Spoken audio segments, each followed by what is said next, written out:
Shabbat, mes chers amis. Nous sommes dans la paracha Emor, comme on a déjà vu cette semaine. Mais aussi, on est en plein Sphira de Netzach, Sphira de l'endurance, la constance, la force, l'ambition. Et c'est aussi le chapitre 3 de Pirkei Avot que nous allons lire ce Shabbat. Et justement, on va s'arrêter sur cette Sphira de Netzach, comme on l'a parlé longuement dans le cours de Tanya hier, Shara Yichud Vaimuna, chapitre 10, qu'on peut revoir sur Torah.fr. Et aujourd'hui, on va parler justement sur quel est le secret de l'endurance du peuple juif. Quel est le secret de la force du peuple juif qui, à travers tous les tempêtes, à travers tous les temps, depuis 3000 ans, a réussi toujours à être présent, comme il est connu sous le nom du Am HaNetzach, le peuple éternel. Comment se fait-il? Pourquoi? Quelle est cette force? Et surtout, quel est le secret derrière? Alors, on va commencer avec une Mishnah. Mishnah de Pirkei Avot. Rabbi Elazar ben Azariah, chapitre 3, Mishnah 17.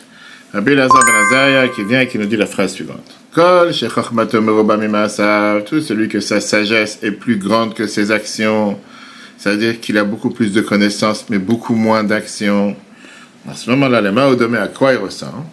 Il ressemble à quelqu'un, à un arbre, she'anafav merubim b'shorashav moatim, qui a beaucoup de branches, très peu de racines. Et qu'est-ce qui peut se passer? C'est que la roue bat, le vent, il vient, la tempête. Vokato, vofarto alpanav, il le déracine et il le fait tomber par terre. Comme il amène le verset, Vayak araba arava, velo yirekia batobaf. Aval kol shema'asa merubim b'chachmato, mais tout celui que ses actions sont plus grands que sa sagesse, que sa connaissance. Le Maodomé, lui, à quoi il ressemble? Il te dit, le Ilan, c'est un arbre, c'est un femme moitine, qui a peut-être très peu de branches. Mais, Shorashav moitine, il a beaucoup de racines. Les deux. Même si tous les vents du monde entier viennent et le basculent, au final, il ne bouge pas. Parce qu'il est bien implanté. Viens Rashi, commentateur de la Mishnah, commentateur de la Torah, et qui te dit que cet exemple que la Mishnah a pris avec les branches et les racines, il est exact. Parce qu'il était dit comme ça. Shorashav, c'est quoi les racines? Elou ma'asav, c'est ses actions. Kenambrina le'el, comme on a vu déjà plus haut, dans Pirkei Avot, velo hamidrash ikar ela ha'maaseh. C'est pas l'action qui compte, c'est pas l'étude qui compte, mais l'action. Rashi vient te donner ici un sens nouveau.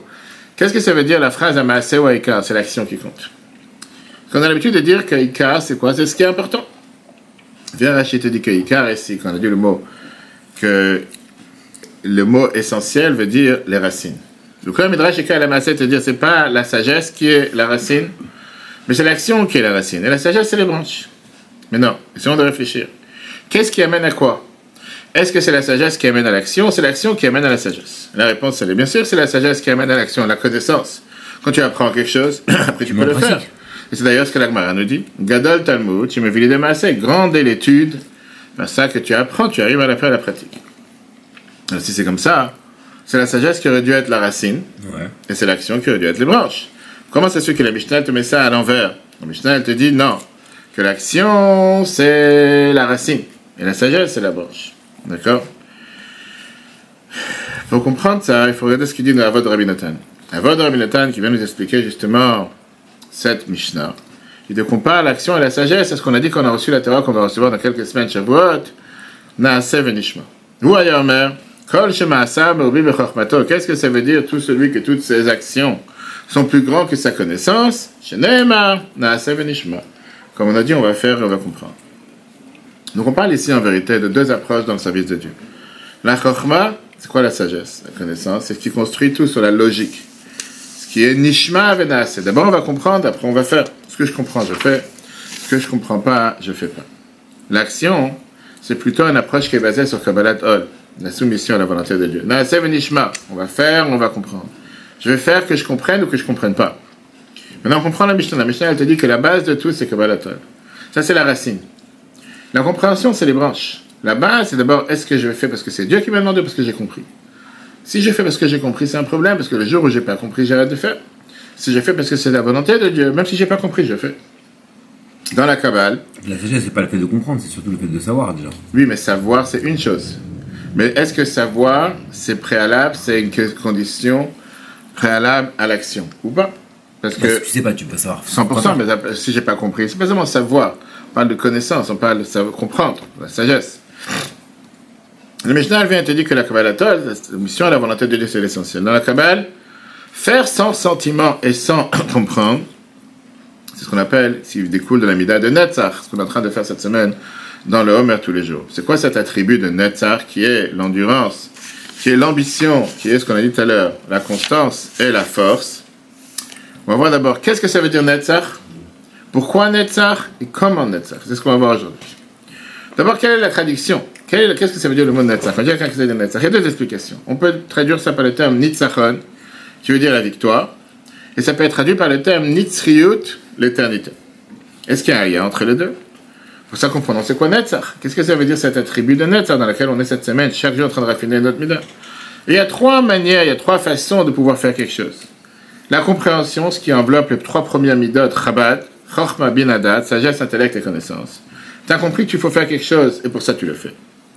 Deuxième étape, Chagat, Chesed, Gvura, Tiferet, qui est les sentiments. Tu t'enflammes par ça que tu aimes faire quelque chose, et pour ça tu le fais. Mais après arrive Netzach, qui est la 7e sura, qui est être s'entêter sans raison, qui veut dire j'ai pas compris, je m'enflamme pas du tout, mais je le fais même si j'ai pas envie de le faire.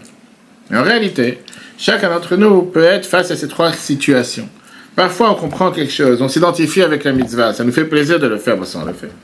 Parfois on a un engouement vers cette mitzvah, et pour ça on a envie de le faire.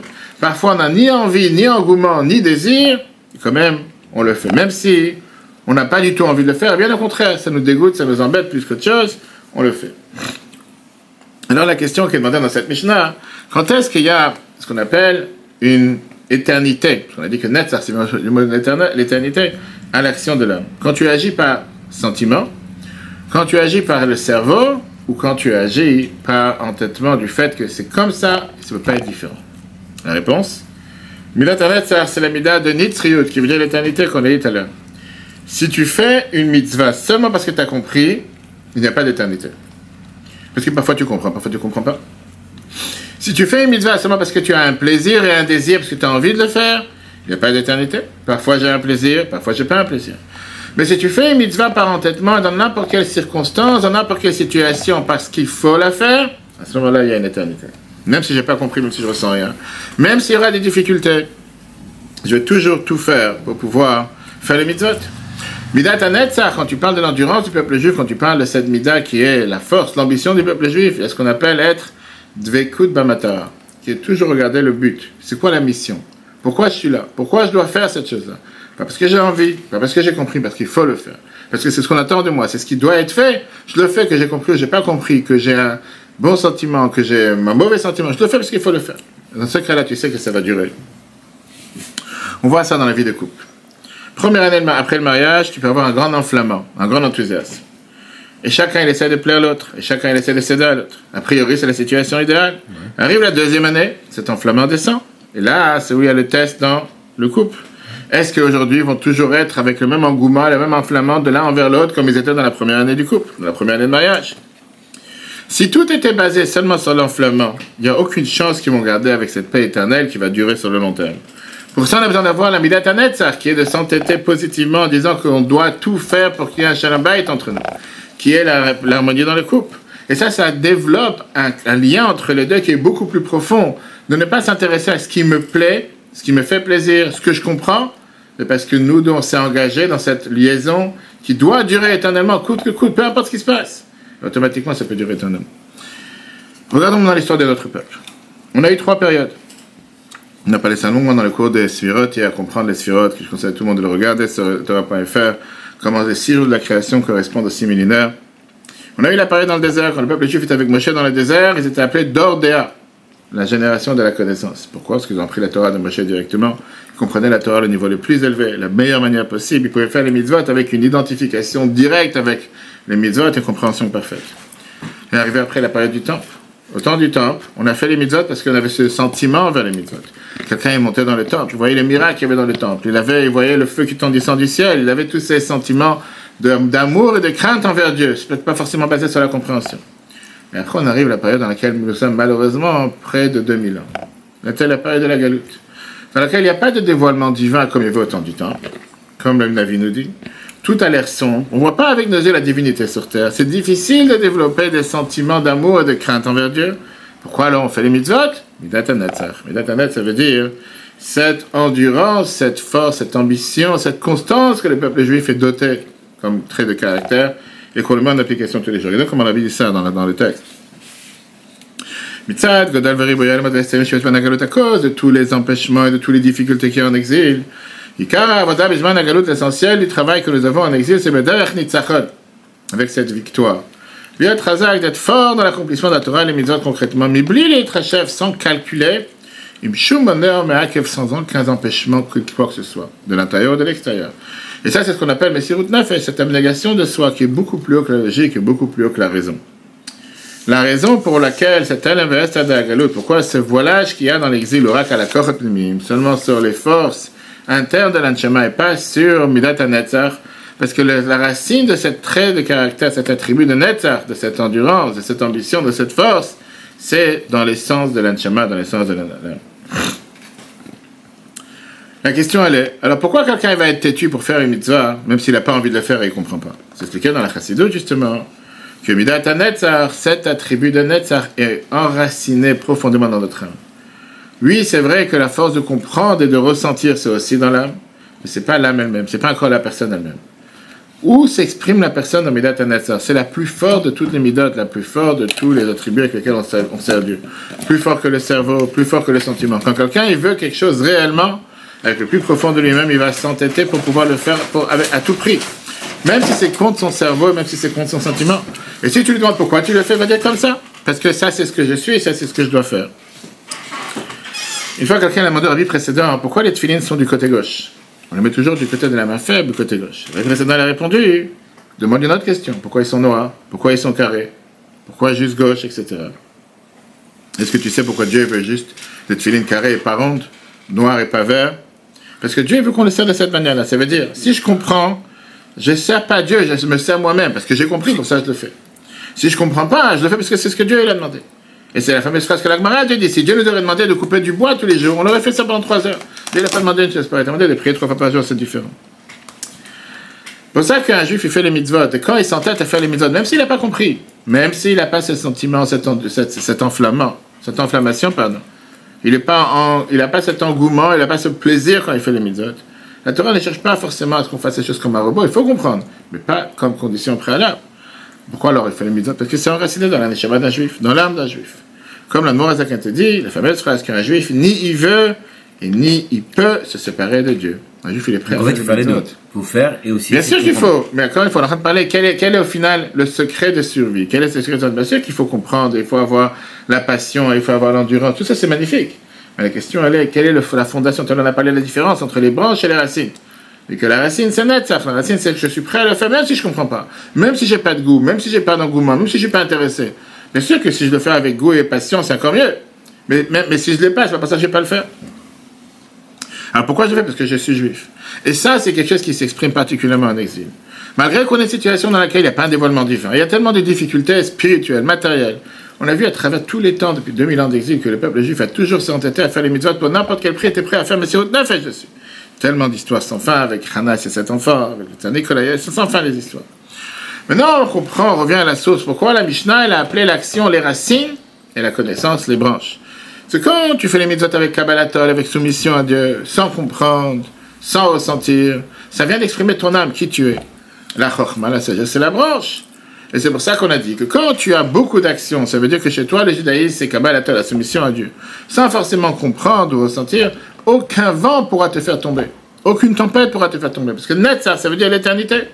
Et quand tu as trop de connaissances, si tu as beaucoup de connaissances, que pour toi l'essentiel c'est la compréhension, mais l'action elle est très peu, à ce moment-là, n'importe quel vent peut te faire tomber parce que la compréhension, il y a des choses que tu ne vas pas comprendre. Et il y a des choses que tu ne comprendras plus. Et à ce moment-là, qu'est-ce qui va se passer? Le vent il te fait tomber. La première tempête arrive, tu ne fais plus. Parce que ça ne se pose pas sur ma tête de manière logique. Je n'arrive pas à l'analyser ou le comprendre de la manière comme j'aurais voulu. Ça, c'est ce que la Torah te dit, c'est ce qu'on prépare à Shavuot, dans la Sevenishma, on va faire, on va comprendre. D'abord, on doit faire. Peu importe si ça nous plaît ou ça ne nous plaît pas. Et après, on va essayer de comprendre. Maintenant, ça ne veut pas dire qu'il faut être têtu pour être bête. Comme parfois, des gens peuvent utiliser la Midat HaNetzach de manière négative. On parle ici de Midat HaNetzach de manière positive. D'abord, on a 2 types de Netzach, comme on l'a dit tout à l'heure. On a ce qu'on appelle Netzach d'Ikdusha. Netzach d'Ikdusha veut dire cet attribut de ce qu'on appelle avoir cette endurance, avoir cette force, avoir cette constance, cette ambition dans la Kedusha. Ça vient de la Neshama, qui est un juif qui fait les mitzvot avec un attachement à Dieu sans relâche, parce que je suis juif. Il n'est pas en train d'écraser tout celui qui a son chemin. La seule chose, c'est qu'il pense à la mission. Qu'est-ce que Dieu il attend de moi? Ça, bien sûr, c'est un très bon trait de caractère. Parfois, ça peut s'exprimer de manière inverse. C'est quoi la Netzach? C'est quoi ce niveau de Netzach dans les clipotes, dans les forces du mal? Ça vient de l'ego personnel. Quelqu'un qui décide, coûte que coûte, j'ai raison. J'écrase tout le monde sur la route. C'est moi qui est au centre. Je ne suis pas prêt à écouter personne. Je ne suis pas prêt à céder à qui que ce soit. J'écrase tout le monde. Je gouverne tout le monde. Pourquoi? Parce que le but de sanctifier tous les moyens. Et ça, c'est bien sûr une très mauvaise mida. C'est un très mauvais trait de caractère qui est dangereuse, qui peut parfois être très destructif, soit destructeur, soit dans le couple, soit dans la société, soit dans n'importe quelle relation avec qui que ce soit. Et de cette mida, il faut s'éloigner au maximum. Donc on n'a pas dit qu'il faut avoir Netzach partout, tout le temps, dans n'importe quelle situation. Pas dans l'acte du chat. Dans l'acte du chat, il faut utiliser la mida de Netzach. Dans les forces du mal, dans la klipa, dans les forces du mal, il faut s'éloigner ça au maximum. Qu'est-ce que ça veut dire dans le service de Dieu concrètement? Ça, on a 3 exemples. Comme le Mishnah nous a dit, Torah, Avodah, Gemilut, Chassadim, dans Pirkei Avot. Torah, c'est quoi? Fixer des temps pour apprendre la Torah. Et la Torah, elle te dit, à cette Torah, Trakva. Ça veut dire Keva, fixe. Ça veut dire que tu dois avoir un temps fixe, peu importe le temps. Quelqu'un est fixe, 10 minutes par jour, un shiur par semaine, un shiur tous les Shabbats. C'est quelque chose qui est intransigeant. La Bible disait que quand on apprend la Torah, il n'y a pas de téléphone, c'est Shabbat. Et quand il y a des difficultés, et quand descend l'envie, quand descend la passion, néanmoins on s'entête pour se dire, c'est un moment que j'ai fixé pour apprendre, c'est à ce moment-là et pas rien d'autre. Ça montre que l'étude de la Torah n'est pas quelque chose de côté, mais ça touche la personne en soi. J'ai rencontré une très belle histoire, appelle-moi à la fin une très belle histoire dessus. C'est quoi Avoda? Le travail. Le travail, c'est que, on sait que l'Avoda c'est la tefila. Et Avoda c'est tefila. Avoda shebelev. Avoir des temps fixes pour prier. Quelqu'un qui prie avec minyan, ou sans minyan, même quand c'est difficile, même quand il n'a pas envie. Et bien sûr, mais l'autre sadim qui est les bonnes actions, la tzaka. En général, les gens ils donnent la tzaka, bien sûr quand la situation financière elle est facile. Quand il y a une difficulté, ou quand il y a une récession, ou quand il y a des difficultés financières, la première des choses que les gens ils font, on arrête le prélèvement, on arrête l'aide, comme malheureusement on voit votre travail depuis quelques mois. Mais viens nous aider, Milat HaNetzach. C'est quoi Milat HaNetzach? C'est que Gemilut Chassadim te dit que je ne donne pas parce que j'ai envie ou parce que ça me fait plaisir, c'est facile, mais même quand il y a des difficultés. Et au contraire, quand on donne, quand il y a des difficultés, ça montre que la tzaka que je donne, c'est pas quelque chose de côté ou extérieur, mais c'est quelque chose qui me touche dans mon âme. Il y avait une fois un millénaire qui a demandé à son maître, puisque je suis riche, quelle est la somme minimum que je dois donner en tzaka qui sera considérée pour moi que j'ai donné la tzaka? Quand ça fait mal. Alors il a répondu, quand c'est difficile pour toi. Il a dit, quand tu donnes la tzaka parce que c'est difficile pour toi et tu n'as pas envie de le faire, ça c'est la vraie mitzvah de la tzaka. Il y avait le fameux grand milliardaire philanthrope américain Sam Brown. Il y avait une fois un énorme moment de récession dans le monde et beaucoup de donateurs ont arrêté de donner des dons à Chabad d'ailleurs. Alors il lui a demandé, est-ce que toi tu as arrêté aussi de faire des dons? Il a dit, c'est pas une chokhma, c'est pas intelligent de donner quand tout le monde donne et quand il y a d'argent. L'intelligent c'est de donner la tzaka quand il n'y a rien et quand c'est difficile. Avec ça on a appris, chers amis, c'est quoi la mitzvah de Netzach qu'on est en train de faire tous les jours, qu'on apprend dans Pirkei Avot, c'est Shabbat. Et ça revient bien sûr à la paracha Emor ve'amata qui est de transmettre ces valeurs à nos enfants, la zirk de l'Imalaktanim. Et ça rejoint bien sûr le thème général de Sfirat HaOmer, qui est de faire Avat Israël, l'amour du prochain. On se prépare à 2 Ilulot la semaine prochaine, Rabbi Meir Balanes, Pesach Sheni, mercredi. Et bien sûr, les Shan Bayachai dimanche, on vous attend tous à votre travail. Le cours en replay sur Torah.fr. Très bonne journée à tous, et si Dieu veut, à la semaine prochaine.